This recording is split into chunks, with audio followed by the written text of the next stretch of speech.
had the opportunity to invest my skills.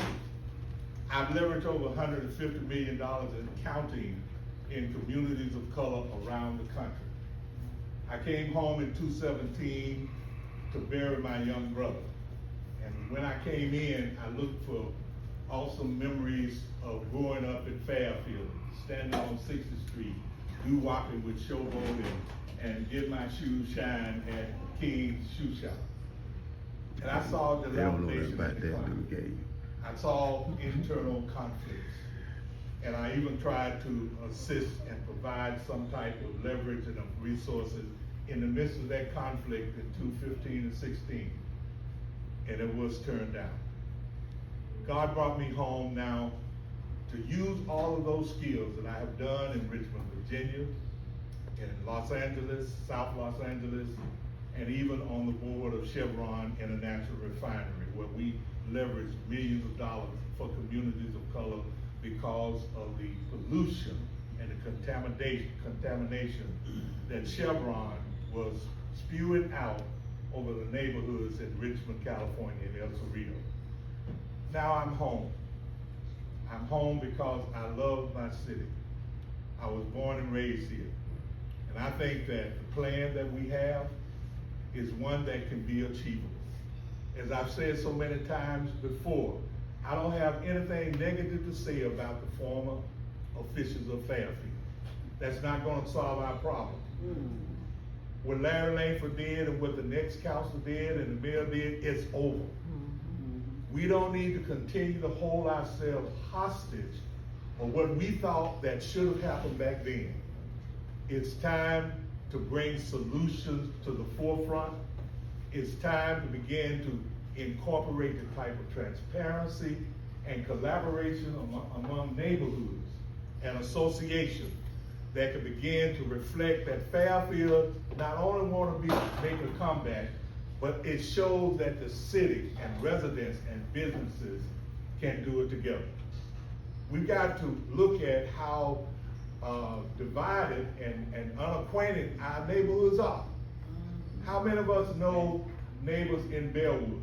How many of us know neighbors in Fair Oaks? How many of us get a chance to work on the same problems that you have, that downtown may have, or the Heights may have? I submit to you that God has blessed me with the capability of collaboration to bring us together. And for those neighborhood associations that's here today, I hope that even offline that you would afford me the opportunity to talk to you about getting funding that you don't have to wait for it to go through the city treasuries to get due. So with collaboration with all the neighborhood associations, there are funding sources that would be willing to fund your unique particular programs and community projects right here. How many of y'all hear this commercial all the time? Call me, Alabama. He's getting a lot of our money. Yeah. And not giving anything back.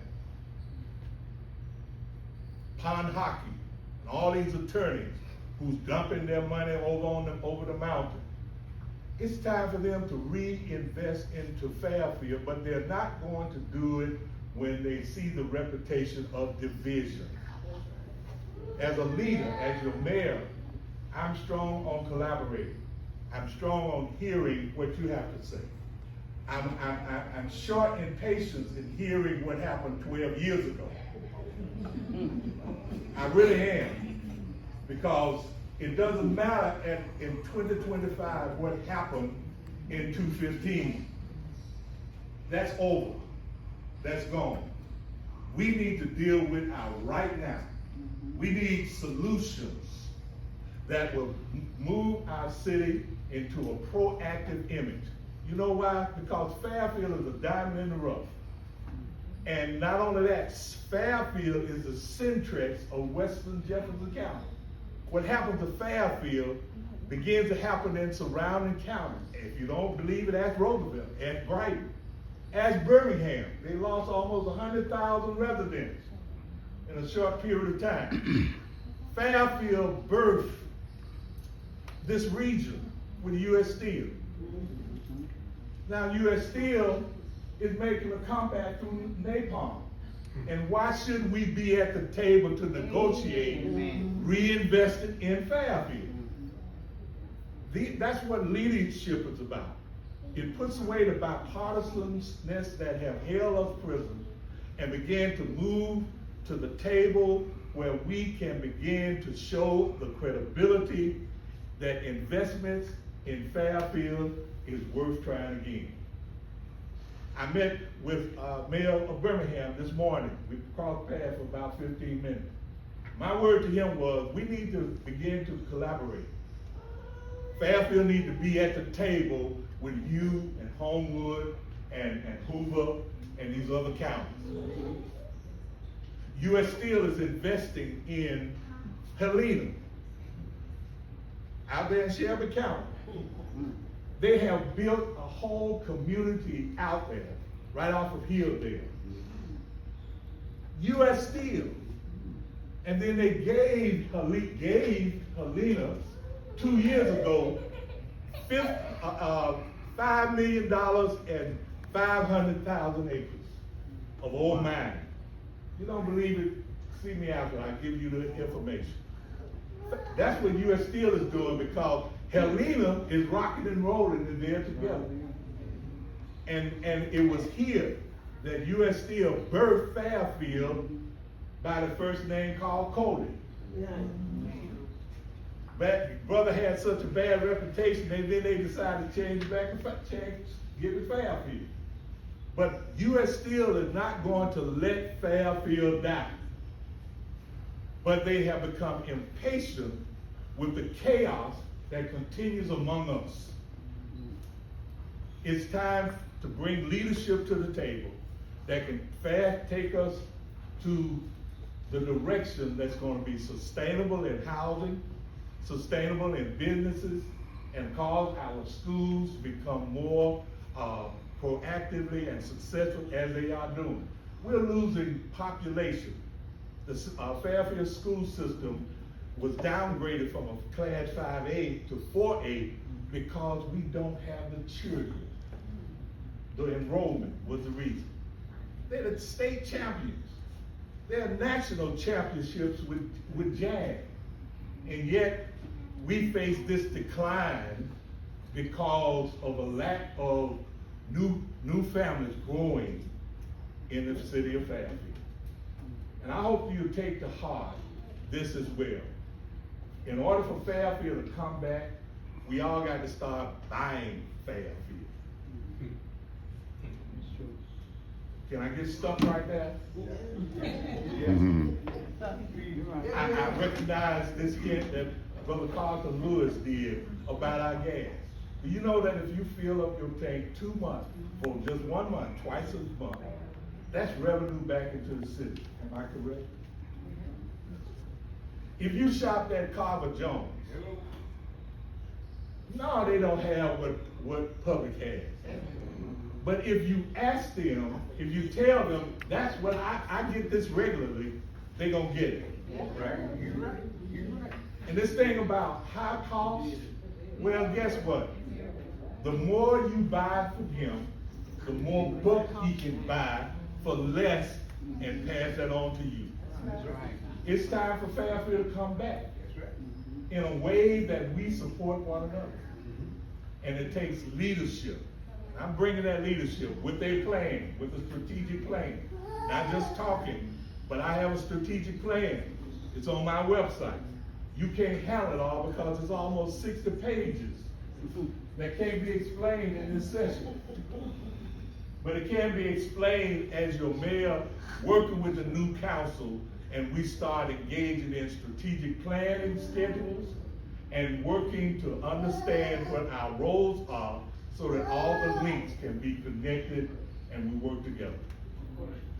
That's our question. Okay, anyone have a question around William? So does your strategic plan include any of the incentives to attract some of the smaller businesses back to Fairfield so that we can shop in Fairfield and buy in Fairfield?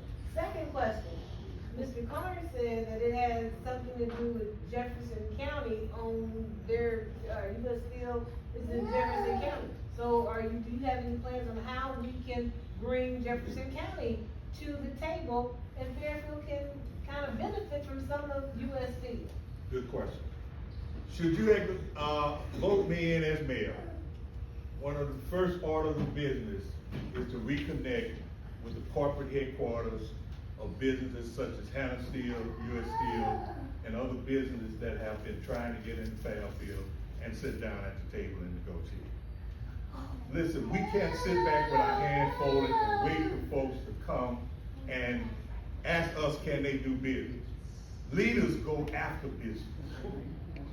They are proactive, and they just don't go with their hands out begging. They go out with this in mind. Here's what we're willing to do for you, and here's what we want you to do for us.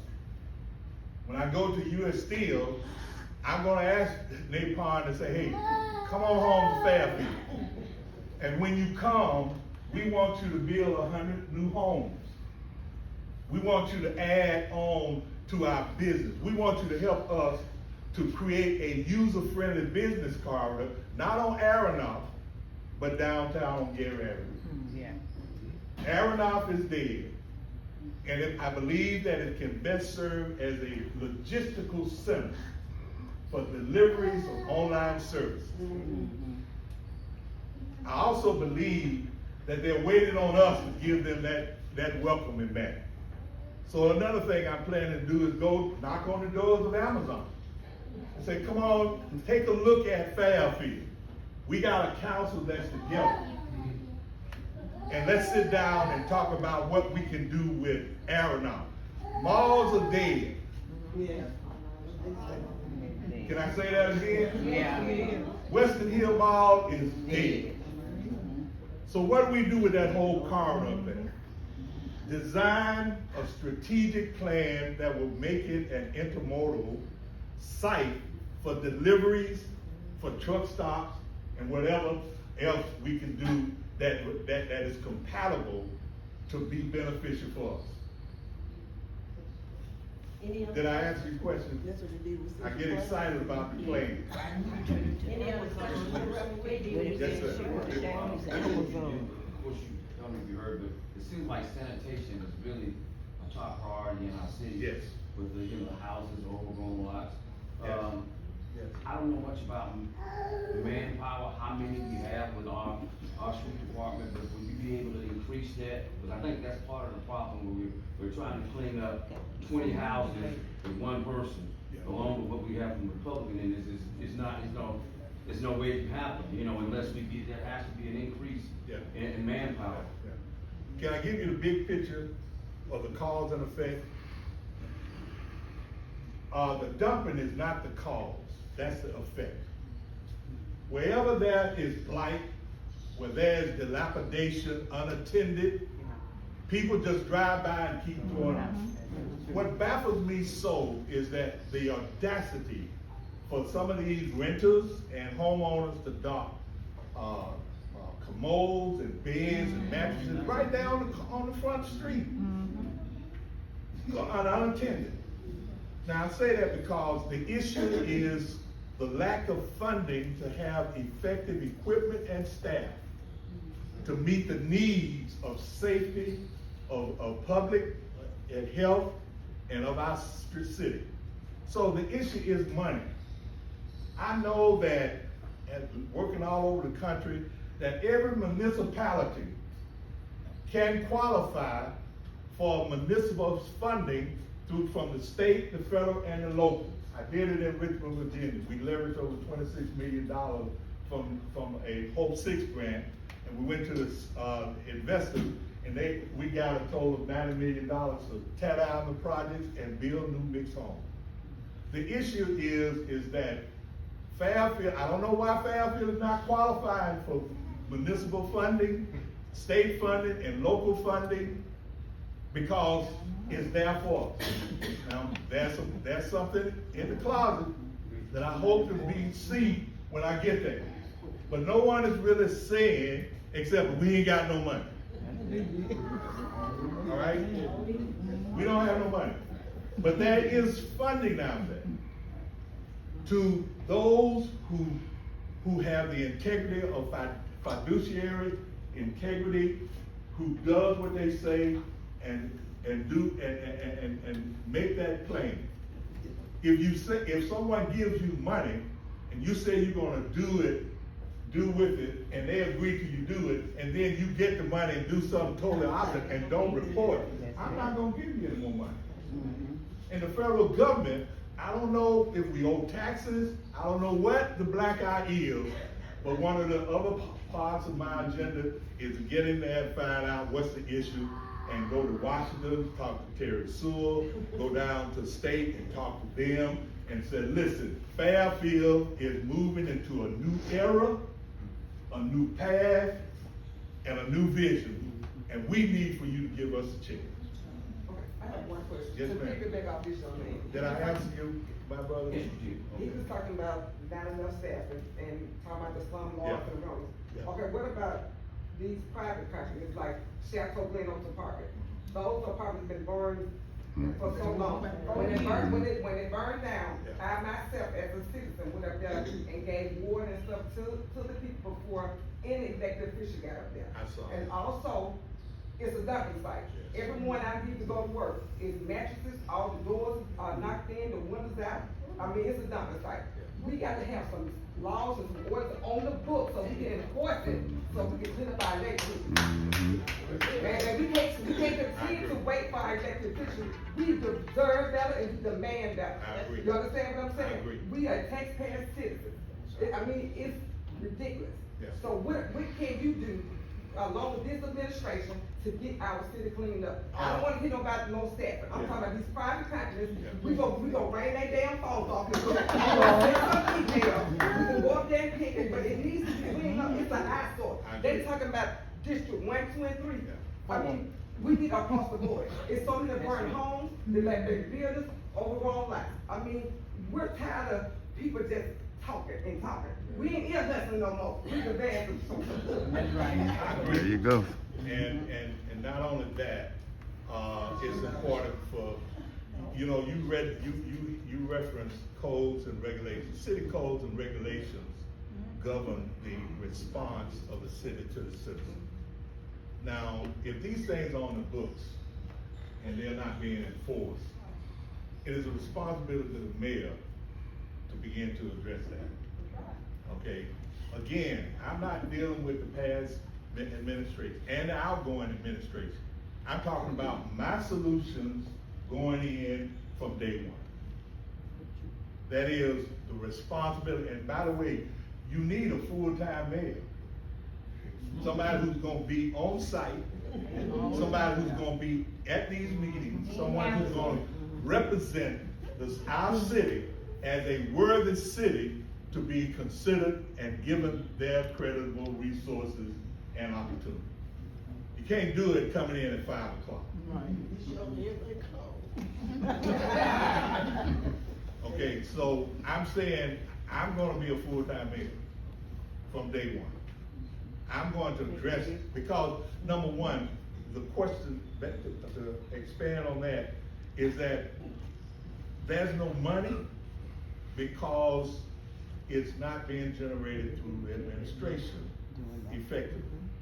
And we gotta get out of this poverty mentality. Many people say, well, he all up there. I said, well, heck, E.J. Oliver taught me that. Marcus Craig taught me that. To be that way. I stood on the world stage and wasn't ashamed to say, I'm from Fairfield, y'all. One guy said, what do y'all mean? He said, mean you all. You know, we learn with integrity. We learned, we were trained with morality. We knew how to respect one another. I didn't have to agree with you, but I should have to hold you hostage to your past when our future is saying, let's keep going. And I'm saying to us tonight, it's time for the comeback. And once that takes place, first step is to understand with the company, the property owner, what their role, what they're doing. Secondly is to understand how we can enforce our codes, not just talking to them, but insisting that you up here hold the code. You know, and third, we need legal assistance that's going to be proactive for the city. Some of this stuff that's going on now, kicking the can down the road, it costs us too much money for that to continue. When you talk about the debt, I mean, the debt that is currently being managed by the city, it matures somewhere in 20, 30, 35, isn't it? And with that, you may be giving away $10 million of interest for something that could have been readily manageable and affordable for our city before now. So I'm just saying, taking a look at the codes and regulations are important. And the last thing is this, we gotta take personalities out of the city. Yes, sir. It ain't about the ones who you elect. It's about the agenda of the city. It's about making sure we're all on the same page. We have different perspectives on how to get there in District 1, 4, 5, and 6, yeah. But we should not be at such odds that we start making the personality decisions based upon whether you like me or not. That's right. It's about all of us. And I have the capability to invest and lead us into that. If you don't believe it, ask Lisa Brown. She couldn't stand me when we were in high school. look at her now. Can I ask you a question? And that's an action that you can expect me to take should I become against me in fact. Brand new wife. Long time, man. Yes. And, Okay. what I just heard you say, I remember hearing that before. About the comprehensive plan. Yes. Your connections with Chevron. Yes. But you got lost though. I did. Well, I mean, I did. it would have been beautiful if you could have brought that to this existing group now, the council and the mayor, Yeah. and shared this with them. But Did now you watch ever this. get another time to do that? On the night of the inauguration of the incoming council and the mayor, I attended that meeting, that first council meeting. And I presented the mayor and all the council a copy of the strategic plan that would leverage over $25 million over a 5-year period of time. I gave them hard copies. And like you referenced earlier, I said, hey, I don't need no grandiose. I want to help my city. I said this to the leadership. And that fell on deaf ears. That same strategic plan would have cost somewhere in the neighborhood of $25,000. That's how much I charge people for that same thing that the city later did a couple of years later and got a master plan. We have what we need in this city right now. We have the talents, we have the skills, we have the capability. Many of you are skilled with professional experience that, given an opportunity to invest correctly in this city, there's no reason why we cannot become that diamond, not just in the rough, but the diamond that shines where everybody wants to come. We're sitting on 2059. We've got 3 on and off ramps that folks pass from us to Tuscaloosa to Birmingham all day long. And we can't even get our interstate lights on. That's right, Don. So you think that's the reason we were passed over with this opportunity?